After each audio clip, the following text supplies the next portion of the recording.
and welcome to My Xbox and Me, episode 300. No, that's long. That's a lie. I'm totally lying to you. 406, I believe. I am one of your hosts, MC Fixer, alongside the one and only Too Fresh Crash. Crash, how are you? I'm doing good. I'm doing, Crash. quiet podcast today. Somewhat. Crash, I featured on IGN's biggest podcast Unlocked this week. Did you know that? I did know that. Yeah, well. that. So what I'm expecting is a bunch of people to come and watch this episode and not expect an IGN podcast because we're very different. That's very true. Very, very different. So if you are new here, welcome. What up, everybody? Hope you're well. Welcome to the podcast. If you didn't know, this is My Xbox and Me, our weekly Xbox podcast, right here on youtube.com/MyXboxandMe and all podcast services. If you want to get the show,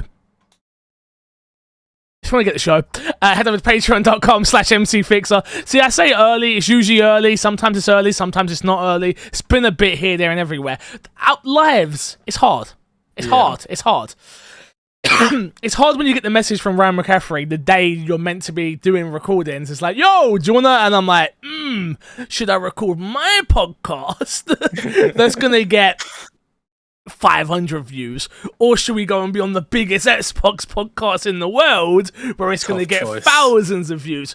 I'm not too sure which one I want to do. No, all jokes aside, thank you to obviously IGN and Ryan McCaffrey for having me on the show because it was a blast. Enjoyed doing the show. A lot of people reached out, so they enjoyed being on that episode. Had a few people say I don't know what I'm talking about. To be expected. To be expected. But yeah, it was fun nonetheless. Shout out to our Patreon producers this week, Erengard. Thank you. Topic of the show this week, Crash. Xbox's Activision Blizzard deal has been blocked by the UK. Microsoft is getting ready to appeal.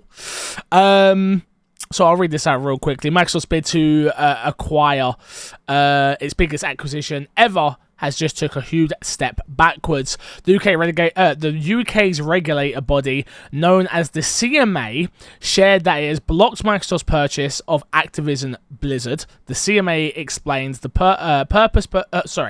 proposed purchase over the past several months, notably raising concerns earlier in the year, could harm competition. Crash, the main thing they're worried about?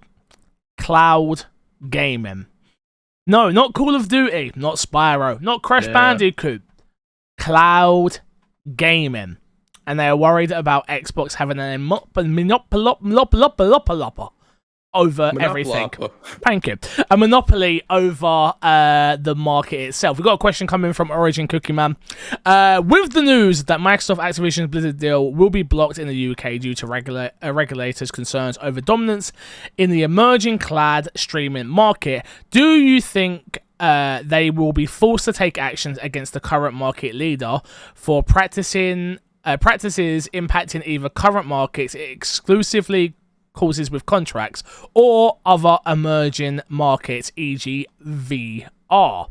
So a point that actually got spoken about on the podcast, and thank you for the question, Origin Cookie Man, and Destin, I believe it was Destin on the podcast, said the cloud gaming market currently makes up 1% of gaming, where VR makes up 11%. Which is quite interesting. Was very interesting to me to hear those type of numbers. Look, the long end and short end of it all is the UK have got it wrong. If we're being totally honest, there's plenty of other arguments out there for why this deal shouldn't go through. I just do not believe, and I've had time to think about it even more before we've come and record this today.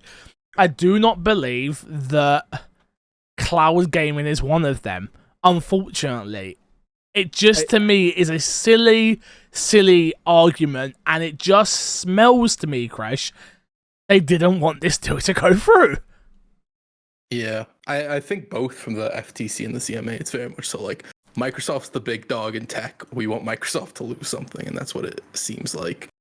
I think there's an argument to be made even for cloud gaming, but you'd have to believe that cloud gaming is the future of gaming, and it's a long-term impact they're trying to stop. And that's not what it comes off at all. I wish Matt was here this week because I was gonna rip one into Matt, because if Matt wasn't like against what the CMA said, I was gonna rip one into Matt. Matt's big on the cloud gaming is the Be future in the future. gaming, right? Yeah. I think there's a valid argument when you look at it in that perspective, right? Because you get 10 years, cloud gaming grows, whatever, but that's clearly not where they're coming from. And it's kind of, it feels like, okay, well, we're gonna throw this other thing out there that technically everything they said, technically not wrong, but it's for such a small portion that it's not relevant, right? I just think it's bullshit. If I'm being honest, it's to me, it just smells of desperation on their behalf. Like, like, don't get me wrong, I get it, but I get it from their point of view of like you're saying, like, if you want to really drum down and be like, okay, yeah, a 10-year deal is not very long in the grand scheme of business. And I think cloud gaming will have emerged a lot bigger than the 1% it's currently at right now in 10 years' time. I can definitely see cloud gaming playing a much bigger role in my own personal life in 10 years' time than I do now. But it still isn't going to replace my PC. It still isn't going to replace my Steam Deck. It still isn't going to replace my Xbox. It still isn't going to replace my Nintendo insert concert here. And it sure as hell still isn't going to replace my PS5. So the arguments that are being said here are just ridiculous to me. And I think it's going to be a very big uphill battle now for Microsoft to be able to really articulate themselves well to the CMA to have them overturn this. I don't remember the last deal that got overturned after it's been rejected from the CMA. And I think that's the biggest point here, which is like, even if they end up agreeing on the points in which Microsoft make, are they just going to be stubborn British people? And trust me, I'm a stubborn British person. I know that all too well. And be like, nah, we're not doing this. Yeah, I mean, probably not. I'd assume so. I will say it'll be very interesting to see what the FTC does now. And I do know that who was it? The Ukraine? Somebody related to the Prime Minister for you guys made a comment about it and said that the CMA isn't doesn't work in an official capacity for the UK or something along those lines. I don't know. I didn't see that. On in your government or something like that. Crash? Spoilers. Yeah. Me either. Okay, there we go. We're on the same page here then. So we'll see where this goes. There's still a possibility that the deal goes through. It's just not looking super great right now. The problem is the UK is the second biggest market for Microsoft. Outside of the US, it's the second biggest. Yeah. And the problem with that is I'm seeing a lot of people talking. There's a lot of talk on the internet of just pull out of the UK. They'll want you back pretty quick. It's too much money to just pull away from. And I do think do you see Brad Smith's comment? I believe it was about the UK falling behind and becoming a tech hub and some of the darkest days in the UK. I do think that will play a role in all of this, if I'm honest, because the UK we are behind. I've always said this. I've said this about everything, like content creation. Right? I've said I'm a content creator. That's what I do. I always say we're 10 years behind the US on this. We've always felt like we're 10 years behind you guys in most things. And tech-wise especially, we've always been behind the curve. I mean, but even with that, when you're looking at it from the US perspective, I talked about it last week, was that even the FTC and everybody like talking about it in the US side, they're behind on the time as well with the conversation. Well, so you can only imagine how it is for you guys as well then. That's if you guys are if you've got your old fogies in an office making these decisions, not knowing what the fuck they're talking about, our old fogies are even worse. Like, it's generally how I feel, like, you know?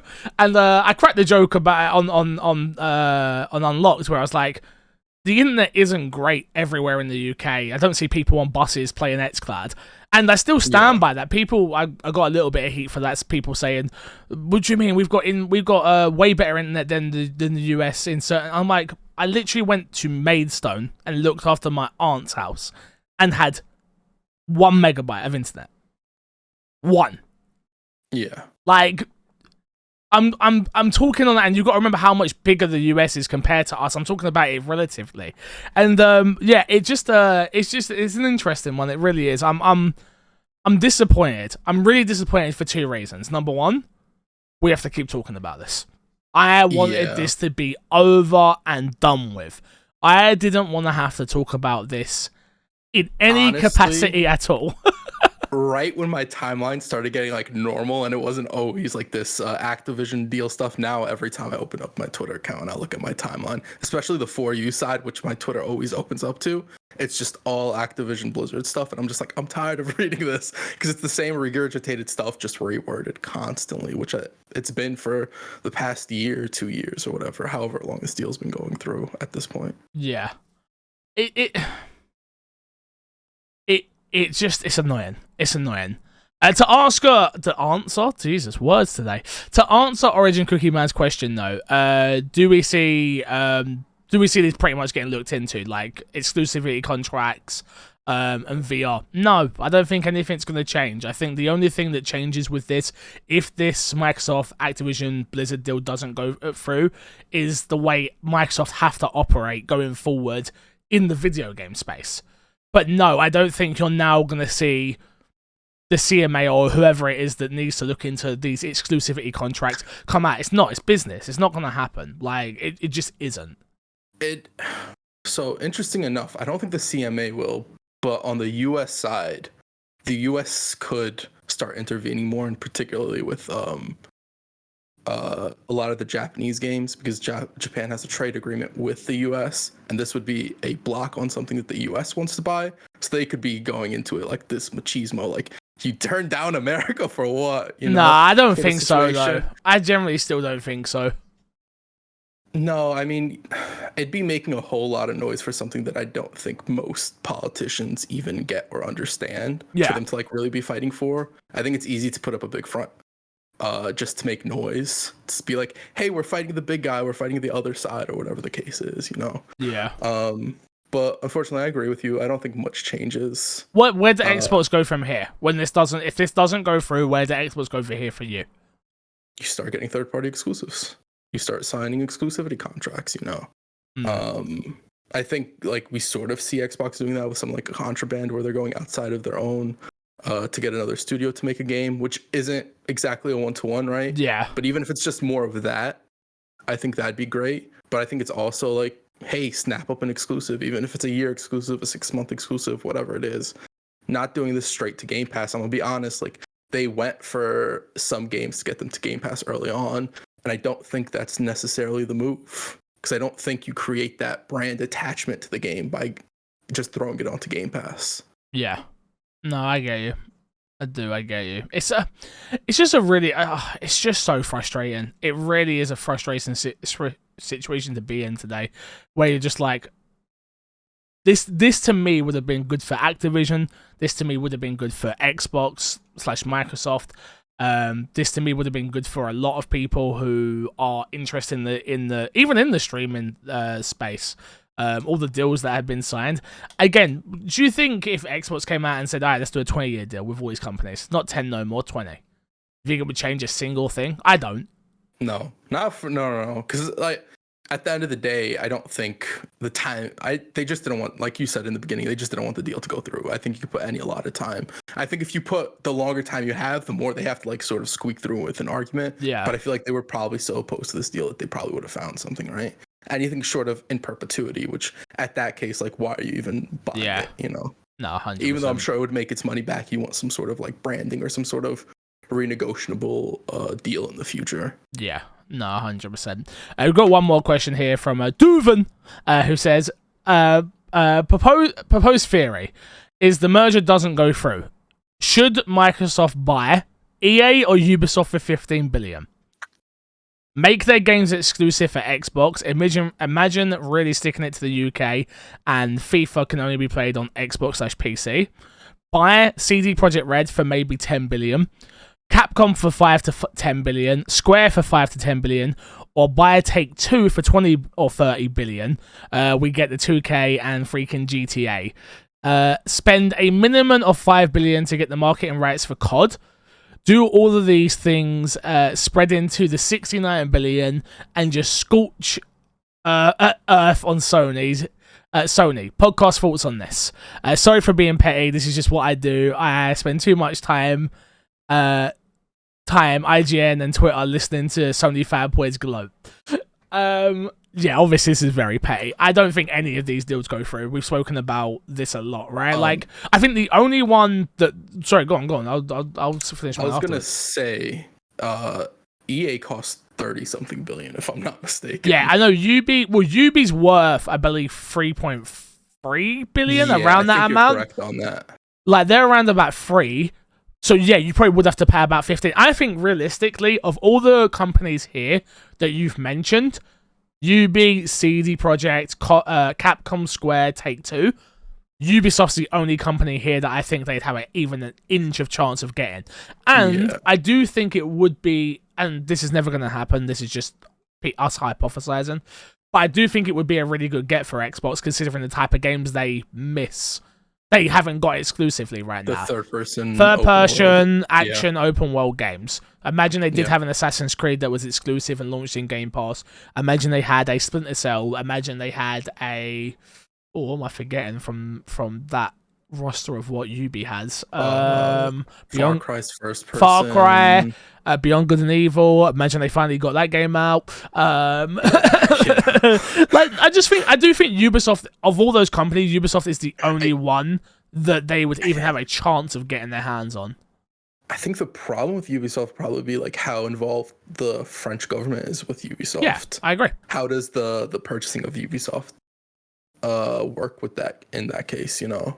But I do agree with you. I think Ubisoft probably makes the most sense and probably be the one they could most likely get. Maybe CD Projekt Red. I don't know what their whole situation is, but Capcom's doing amazing. Capcom's has $1 million tournament for Street Fighter 6. Like, I don't think Capcom's trying to sell right now. You know? Square Enix, I feel like they're in a comfortable position right now. Yeah, if they were gonna sell, they'd probably approach PlayStation first. With how they are.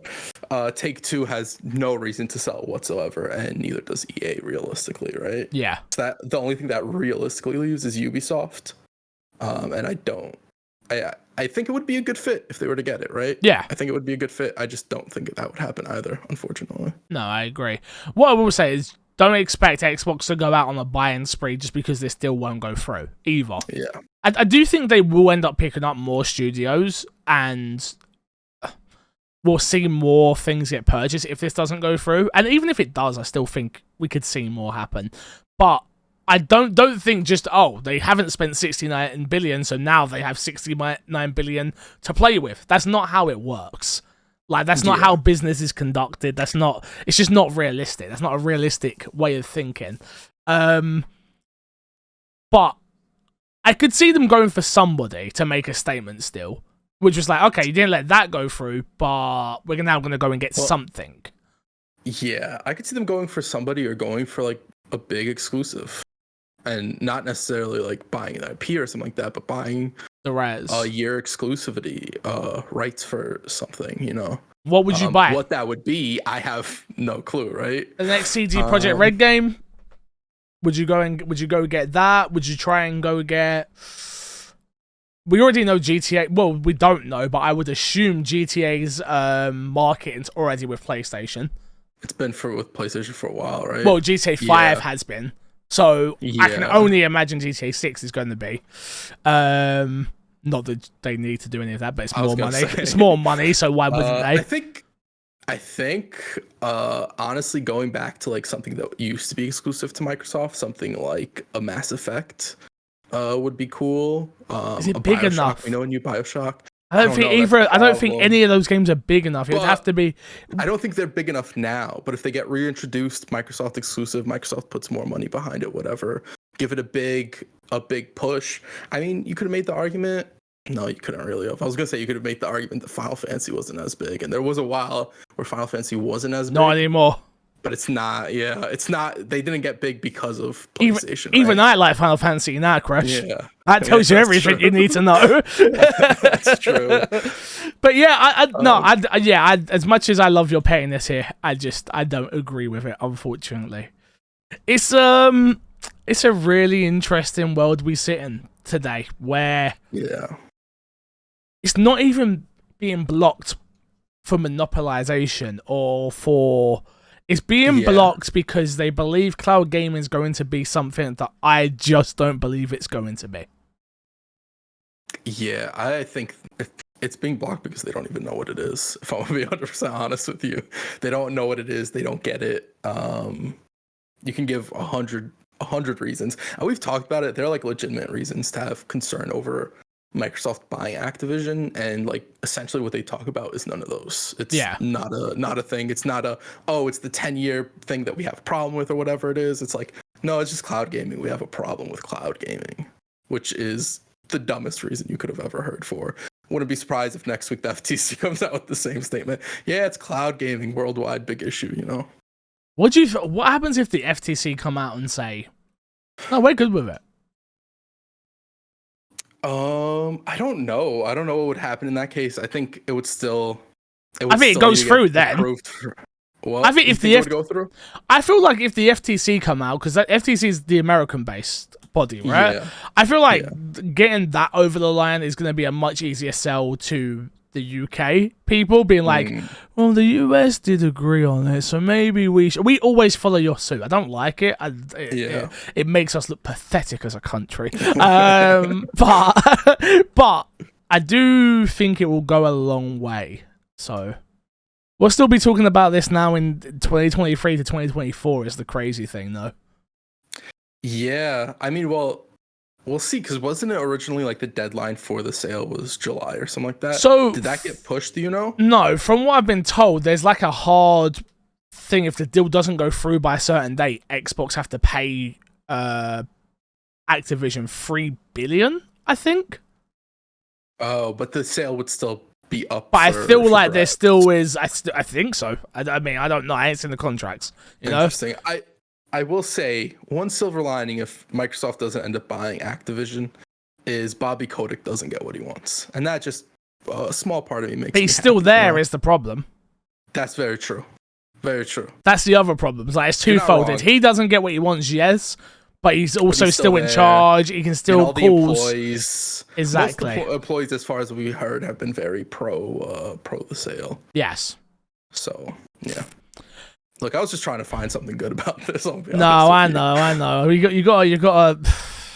Jesus, you got to look at things in a realistic way. I understand, Chris. You're trying to find the good news in all of this bad news, but it's not even bad news. It's just not the news. It's unfortunate. It's not the news we wanted. It's not the news we wanted. All right, let's move on to what's been in our box, Chris. What you been playing this week, my friend? I played Resident Evil 4. You played it? I played it. I played it. What'd you think? I got first 3 chapters. Okay. I liked it. It's good. But I will say playing it, very much so, certain parts, Resident Evil 5 vibes. I can see where, you get the gems. Honestly, it's all the gems and the jewelry BS that was very much so when I was playing. I was like, that feels like Resident Evil 5 vibes. For some reason, the roundhouse kicks as well gave me Resident Evil 5 vibes as well. So for context, because I know we're going to have new people listening this week, Kresh is not a Resident Evil fan. Kresh thinks Resident Evil 5 is the best Resident Evil game ever to ever exist. He's an absolute idiot. And I'm a huge Resident Evil fan, so yeah, he does this to annoy me a lot. But you're enjoying it, though. I'm enjoying it. I'm liking it. It's cool. Can't say I necessarily really care about the story.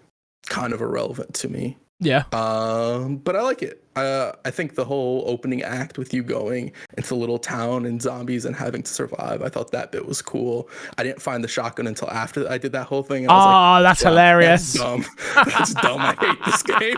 Stupid game. Horrible game. But yeah, I like it. We'll see how it goes so far. I think it's pretty neck and neck with Dead Space for me so far as like that type of game goes. Which I haven't beat that either this year so far. I got to finish both those games, but I'm enjoying it, and I really like Dead Space. I really like this game as well. It's up there for me this year so far. Nice. Yeah, I'm still playing it. I'm playing through my second run through on professional mode, which is just taking it slow, nice and easy and slow, to be honest with you. But I also started Dead Island 2. Ooh. Yes, so I started that I played the tutorial. I played through the first tutorial part, which is about 30 minutes, and then the game opens up for like co-op and stuff like that. Then me and Haley, because we're playing it through together, played about half an hour. So I threw about an hour in, hour 15, hour 20 maybe. I like it. I like it a lot. It's more Dead Island. So if you like Dead Island, you're gonna like this game. Very gory, very pretty game. Very pretty game. But yeah, go on. So the big question, is it better than Dying Light 2? I didn't like Dying Light 2, but I just don't like Dying Light as that's not entirely true. I love the concept of Dying Light, and I'm sure if I really force myself to play it, I could get through it, but it gives me a headache for some reason. I don't know why. I think it's the parkour in it all. I've turned off motion blur, and I know that wasn't there at launch, but I think it got added later. To me, it is, but it's more bright, it's more colourful, and it's more stupid than Dying Light. Dying Light to me feels very serious, very dark and gloomy, and though this world is still zombies and like, you know, post-apocalyptic, this game is very bright and vibrant and in your face, and the characters are very it's not great like in terms of like its writing, but that's kind of what makes it funny. You know what I mean? When like something's bad or cheesy, but you can tell it's meant to be that way, and that's why you laugh at it. Not because you're laughing at it, you're laughing with it, you're not laughing at it, sort of thing, if you know what I mean. Yeah, I got you. So yeah, like don't get me wrong, the character I picked absolutely annoying me. He's a British guy, he don't shut up, and it's so very American Britain, if I'm being honest with you. Very, wait, governor, it's not quite that full on, but it's very like, I hear the way he speaks and I'm like, oh, an American definitely told you how to try and speak. It's just not natural. It's not a natural way of speaking. But yeah, it does the thing that we always we dislike in games, where like you play it co-op and then like the other character never speaks, only the host does. That doesn't happen. That doesn't happen. It actually talks to both characters. It does. Yeah. Okay. Which is nice, and like even if Haley was starting the mission that we're doing, the character looks at Haley, doesn't look at me. So yeah, which I know it's just little things, but it's cool. Gotham Knights take notes. Yeah, definitely. I think the problem I have with it is no crossplay. That's to me is a big annoyance. Big annoyance for a game launching in 2023. I will say when we played it co-op, we're both playing on PC. We're not playing on Xbox, unfortunately. But it chugged like a motherfucker in co-op compared to in single player. In certain places, which was very frustrating as well. But yeah, I'm having a good time with it. We literally just got outside the main part and we're already on a side mission, it was an interesting side mission. You know, it's very early on in the game. It's not really a spoiler. You bump into this famous actor, who is shooting zombies from his roof, and he needs your help to clear out the zombies so he can come down in his chairlift. And I was like, oh, this is cool. But I didn't get forced to go over there. It was literally a guy speaking into an intercom, and I walk over to the intercom and interact with it, and then that whole mission starts. And it was like, oh, this is kind of cool. It felt very natural. It was like, I said to Haley, like, oh, can you hear that? And she's like, yeah, I can. And it's like, oh, I think it's coming from over there. We went over there, boom, start the mission. It weren't like, hey, you, this is your side mission, go do it. Yeah. It felt more natural than that, which I really enjoyed. It doesn't take time into getting into mods and like having you get your electrical weapons and things like that. It's like literally from the moment you get into the game to you get to the workbench, it's instantly like, okay, here's what you're going to be doing. Here's to make the weapon. Boom, go have fun. Which was really nice. I didn't have to wait to get there. Yeah. How were the weapons? Because I remember in Dead Island, weapons were some of the highlights of that game. From what I've played so far, I really enjoy them. Like, I like them. The electrical machete you get right at the start is nice, because it's just like you're just swiping, and just making it fucking zap. Yeah. There's a part where the game's teaching you the mechanics, and it's like you can use the jerry can that has water in to put out fires or put it over electricals. So there's a wire in the pool, and then if you put water on the electricals, it makes the whole pool electrified, which is really cool. You can throw a battery in there, and it will make the whole pool electric. It's just those little things that they're really small, but they're really like, oh yeah, I like the logic that went into this for this to work. Like, and it wasn't even me. My chat was like, throw the battery in to see if that happens. And I'm like, guys, if you threw a battery in the pool, that wouldn't really happen. Like, let's be honest. But I did it, and it did, and I was like, oh, that's cool. I like the fact that happened. So. Yeah, but I'm enjoying it. I'm looking forward to playing more of it. Tomorrow's bank holiday for us. We're recording this on Sunday the 30th. And I'm like, oh, Haley, do you want to play it all day tomorrow? And she's like, yeah. I'm like, perfect. So I'm looking forward to doing that all day. So yeah, really, really enjoying it. Really enjoying it. It's just annoying that it's not crossplay. Is all. Yeah, it's such a weird thing in today's age. It's sort of like. It's kind of I'm surprised that didn't get more of an uproar, because to me that's sort of similar to the game launching and not being 60 frames per second. Nah, it's not quite yet. Not yet. I get you, but not yet. Here's why I'll argue that it is, only because that is primarily a co-op game. I feel like it's the one thing I will say, though it plays better than what I'm about to say, it sounds like it just, to me, it's like it's a game that was designed 10 years ago. Like, it hasn't evolved. It hasn't evolved in any way, shape, or form. I do like the extra element of gore that they've got there, so it probably has evolved a little bit. But I like that. Like, at the end of the day, it's a zombie apocalypse game where you and 4 friends can get together and just fuck about and kill zombies. Kind of all I want from the game. Is perfect for that. So, yeah. Okay. Anything else you been playing? I played Jedi Survivor. Oh, okay. Yeah. What do you think? Overall, significantly better in almost every category from the first game. Wow. From story, fidelity, I feel like I know a lot of people have had issues, and I've definitely had some frame rate issues as well. But other than that, I don't think anything's been significantly better. In certain cases, or significantly worse in other cases. I feel like characters, I enjoy a lot more of the characters in this one. Right off the bat, I think the opening segment is really dope. They don't do a whole lot of big tutorial sections of trying to teach you stuff. It's sort of like, hey, you keep everything from the first game and you just sort of go and run with it. They'll have like little sections where they semi-teach you, but it's never too hand-holdy where it feels like tedious, which I really liked. Yeah.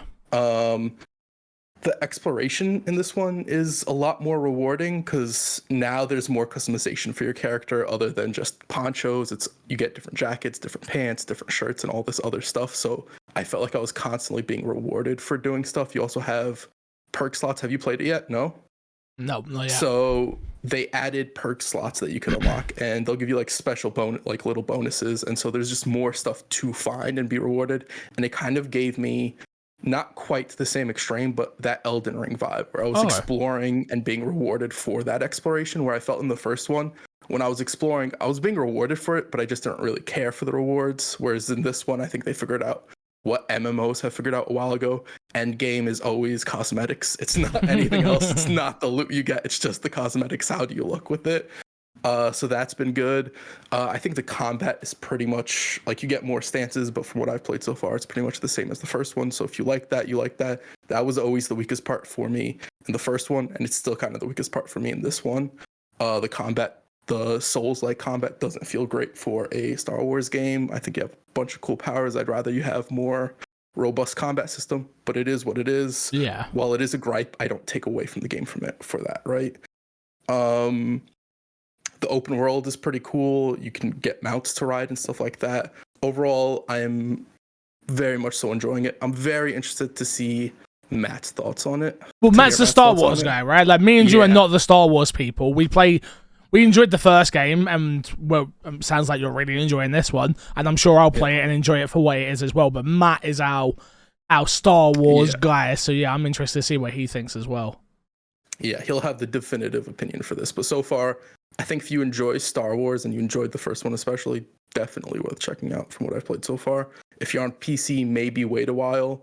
I've heard on console it's generally better. I'm playing it on PS5. My brother got it for PlayStation. I game share with him, so. Hey, you ain't got to explain yourself on this podcast, Chris. Don't explain. Don't explain yourself to. Don't explain. I gotta explain. Don't explain yourself to nobody. Don't explain yourself. No, I am looking forward to trying it. I'm trying my best at the moment though to do one game at a time. When it comes to new stuff, because otherwise I get overwhelmed way too easy and then start forgetting stuff. So I'm like, okay, I'm gonna do Dead Island, and then I'm going to add this into rotation for when Haley's back at work, and then that will be it. So this is a bigger game, it feels like, so maybe make sure you have more time for it whenever you want to start tackling it, you know? I feel like I might just play it offline instead of trying to stream it, and then just enjoy it for what it is. I wonder how it plays on the Steam Deck. I wonder if it plays on the Steam Deck. It's a great point. If it's bad on PC, it probably isn't too good on Steam Deck. Yeah, I wonder how long until they get the PC patch out. I don't know. There was the day one patch that apparently didn't fix much. I know people are saying it's like a CPU issue, so maybe if your CPU's beefy enough, you might be fine. Mine is. I've got a top one. Yeah, top one. So that maybe you'll be fine. Shout out Intel. Test it out and see how it runs. Shout out Intel. And then everyone goes to me, what? Intel? Oh, no, yeah, shout out Intel. Shout out Intel. Shout out Intel. Shout out Intel. Shout out Intel. Yeah, what else have I been playing? Played a little FIFA the other day, actually, which I know no one cares about, so I'm not going to talk about it too much, but yeah, man. Looking forward to the new FIFA. It's not FIFA, the new EA football, or whatever it's called. I'm actually looking forward to it. Finally. I forgot they're changing FIFA's the name. FIFA's gone. FIFA. No more FIFA. That's going to be wild. I'm really interested to see sales numbers for that game. You don't understand. You think it's wild. I've been playing FIFA since 98. No, before then. 96. That's crazy. That's how long I've been playing FIFA, bro. For sure, sales are going to take a dip, right? I wonder how big of a dip. I don't think so. I think the only way it only takes a dip if what I hypothesize has happened, if 2K have got the FIFA rights. And they put out a FIFA. And then they put out a FIFA. That's when it takes a dip, because then you're confusing the market. But I feel like there's going to be enough adverts out there, and they've already started doing it. Well, like, every football team's already done a Twitter ad, like, we are in EA Football, and like all that stuff. And I think the casual fan that's a hardcore FIFA fan absolutely won't affect them. I think the hardcore gaming fan absolutely won't affect them. FIFA's one of those franchises that the casual of casuals will just get because it's a FIFA game. I think that might affect them. I don't think so, because they're going to go... No, because I think they're going to go, where's FIFA this year? Why is FIFA not out? And then someone's going to go, oh, did you not hear? They're going to walk into GameStop, whatever it is. They're going to go... Oh, can I get the new FIFA? They're going to go, oh, no FIFA this year. EA put out EA Sports Football.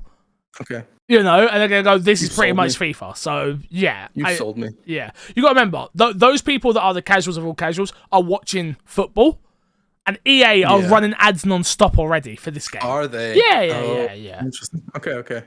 Yeah, the branding's already been put out there. They know what they're doing. They're like, hey...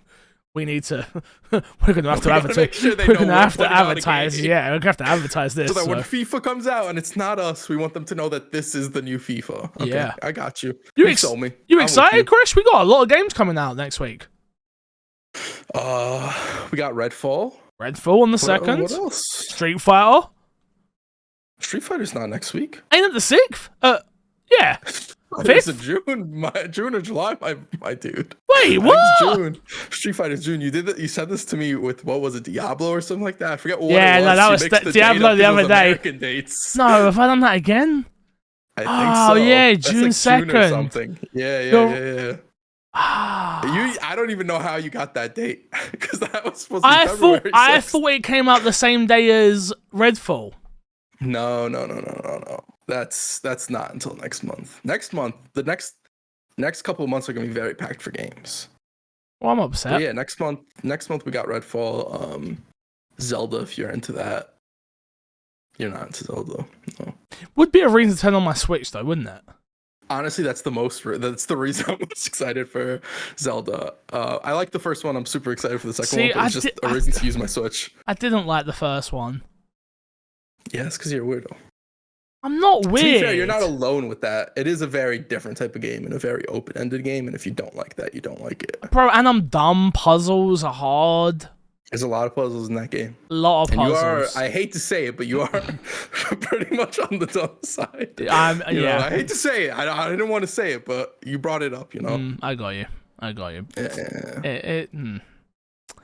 All right, let's move on. That was mean. I apologize. I gotta take it back. I apologize. This week's dashboard. Let's get into the news. Xbox Q3 gaming review down by 4% year over year. This one was taken from Windows Central. Bullet points here. Microsoft's financial results for FY23, financial year 23. Q3 shows Xbox gaming revenue down 4% year over year. Xbox content and service revenue was up, though, 3% year over year. That was due to the growth of Game Pass. Xbox hardware down 30% year over year, which Microsoft states is due to a console shortages. This was the second strongest Q3 ever for Xbox gaming revenue. So not too much really to report here. You know, Xbox having the problems with their console shortages. Game Pass still doing relatively well in the grand scheme of things year over year. And I mean, from the sounds of it, Game Pass carried this, at least this quarter, this year. Game Pass carried like a game of Overwatch. Oh yeah, I carried, man. I carried. You know what I meant? Game Pass is doing well. It's not. When's it not doing well? Like, I feel like it could go up 1% year over year every year, and it would still be considered a success. Yeah, except for the people who want to see it as a failure. You know, unsustainable. Those people are idiots. Yeah. Like, generally, those people are idiots. So it's weird. Did you see that Jeff Grubb came out? By the way, put out a whole video clarifying his comments about Hi-Fi Rush not doing well. I did not. There was a whole video about him like clarifying his comments about that. So interesting. Interesting. I have not, no, but I know he put out something. I haven't had time to watch it. But yeah, if you don't know what we're talking about, we spoke about Jeff Grubb and him talking about how Hi-Fi Rush didn't perform well according to people at Microsoft, but he's put out a rebuttal video to clarify some stuff. So if you heard us talk about that and you want to hear some more information on where that actual source come from for that, go check out Jeff Grubb's YouTube channel. Very interesting. Okay. Next up, Armored Core 6 Fires of Rubicon launches in August 2023. Crash, I gotta be honest, I've never understood why Armored Core is popular. Can I be 100% honest with you? Yeah. I don't know what Armored Core gameplay actually looks like. It isn't great. That's a lie. It clearly is great because people love them. Yeah. I just don't. I've never understood it. To be fair, again, we all clarify I'm a dumb person. I'm very dumb. You know. Yeah. I remember what there was a demo. I'm pretty sure a Metal Gear game. I'm pretty sure one of the Armored Core games had a Metal Gear demo. I could be wrong. Was Armored Core Konami? I must be wrong. I don't know why I played this. Remember, my dad owned a game shop, right? So, I have played a lot of games that I should, like, just out of no reason. And Armored Core is one of those games that I remember putting the disc in and being like, why have I played this? This is terrible. And then just turn it off straight away. You're not a mech guy, huh? No, why have I put the two of those together? Could it have been a PlayStation Underground demo disc that had demos for both? Maybe. So I know they used to have those discs that had demos for a whole bunch of games on them. Maybe. I don't know why when I think Armored Core, I think Metal Gear as well. There's no reason for it, but yeah. Yeah. Maybe I'm excited. The big Metal Gear is a big machine. Armored Core, robots. Maybe when you were a kid, you were like, it's the same franchise, right? You get the big robots in this. This is the game where you play as the robots. It's gotta be what it is. It's gotta be. It's gotta be the story of. It's gotta be the Metal Gear side of the story of all of this. That makes sense. Yeah. Hmm. I am excited to finally play an Armored Core game, very similar to how I was, interested in finally playing Resident Evil 4 after years of people saying it's the best game ever made. That's the problem. It's the best game ever made. Like Armored Core is. I think you're gonna play 5 minutes of Armored Core, go onto your Steam, and go refund, please. I disagree. Because Okay. I don't think we're not the time to talk about this. We'll save that conversation for a later date. I think Armored Core 6 will be cool. I think it'll be cool. I want it to be cool. I like big robot games. I want it to be a fun big robot game. It's gonna have dedicated PvP fix. No finding signs on the ground and randomly joining people. Okay. Sure. You don't sound excited. Let's move on. You know what? You sound like a Hater ass hater. Yeah, that's what I am. I just don't get Armored Core. I'm sorry. If you want to email in, my Xbox and me podcast@gmail.com, or you can ask us questions in the Discord, which should be in the description below of this podcast. This job is to fix his sack. First question comes from A Wild Yami Enters. I'm currently watching the Indie World Showcase. This must have been a few weeks ago, and I noticed that one of the games was releasing digitally today and physical later in the year. My question is, what do you think of devs, indies, and major doing stuff like this? We all know it's cheaper to drop a game digitally, but that limits the users who can get it, especially those that have limited access across the internet. I like the idea because I feel like that's where we're going. If I'm being honest, like I feel like physical media is obviously going to become a niche, just like vinyl is today. So I like the idea of, let's say me personally, right? I'm a huge Resident Evil fan. If Resident Evil 18 comes out and they're like, all right, it's coming out digitally on December 6th, but the statue won't be coming out until, which has the map and the steelbook and the game, and that won't be coming out till, a year later or later on in the year. They know they got me because I'm going to double dip. So I'm okay with it personally, but I'm also okay with digital media, where there's a lot of obviously still hardcore enthusiasts who only purchase physical media and hate digital for some good reasons as well. By the way, things being cancelled and deleted and servers going and not being able to play certain things. But yeah, for me, I'm fully okay with it personally.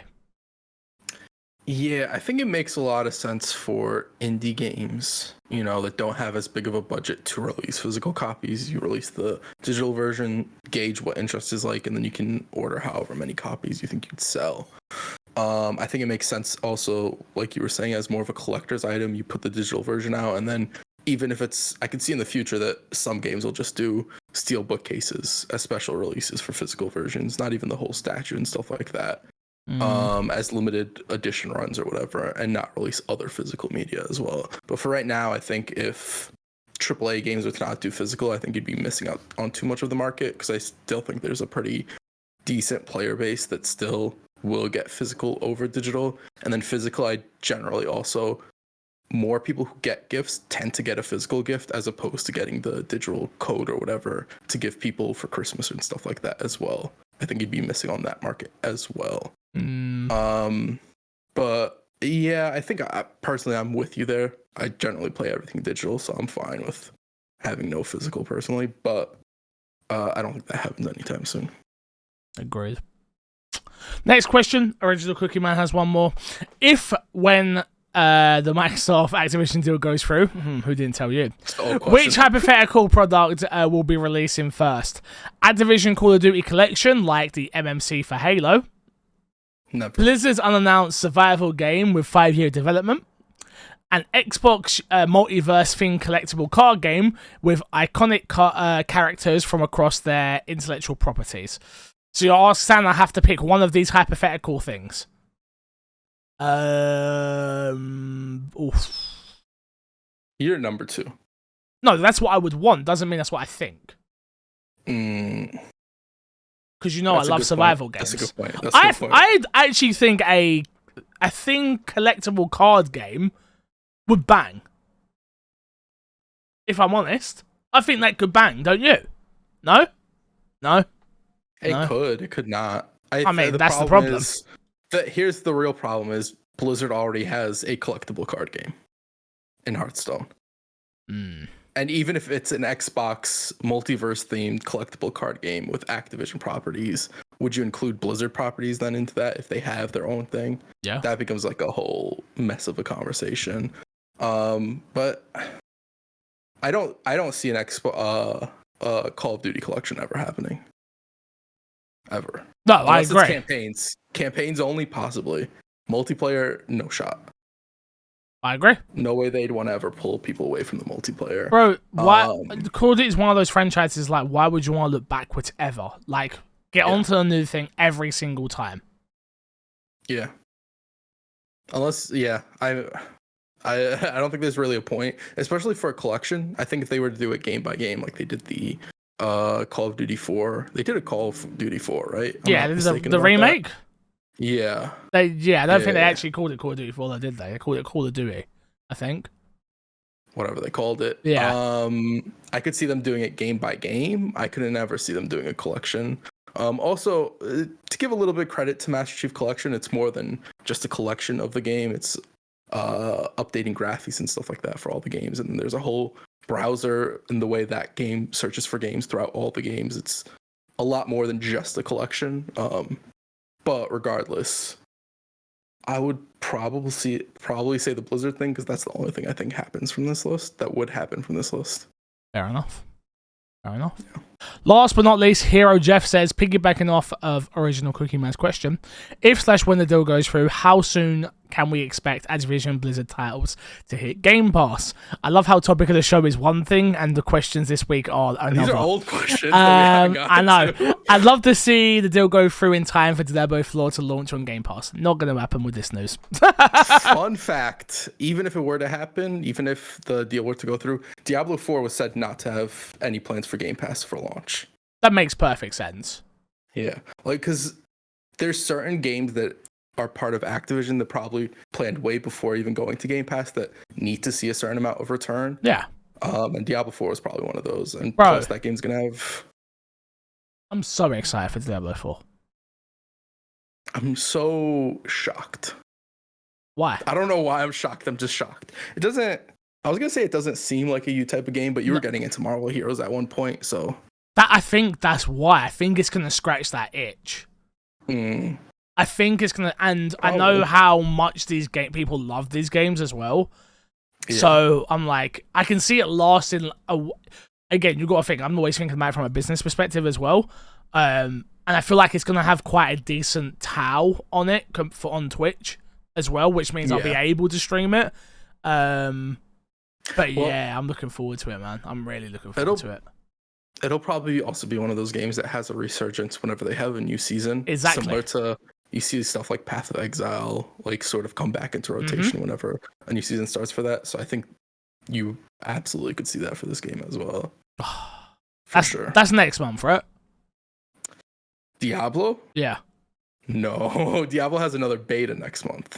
Yeah, that's what you said you were going to do for the Wolf backpack. Yeah, I am. I'm doing that. I'm doing that. All right, well, keep upsetting me. Thanks for nothing. Let's plug, and get ourselves out of here. We good to plug this week, dude? My Xbox Me YouTube page. Go leave comments. My Xbox Me Twitter page. Follow us. Tweet at us. Leave questions wherever, and we'll get to them. Discord, preferably the My Xbox Me Discord. You can find that in the description of the YouTube page. Yeah. You can find that in the description of the YouTube page. We have a whole bunch of conversations going on in there. It's been very, very lively, I feel like, for the past week or two. I just leave them to it.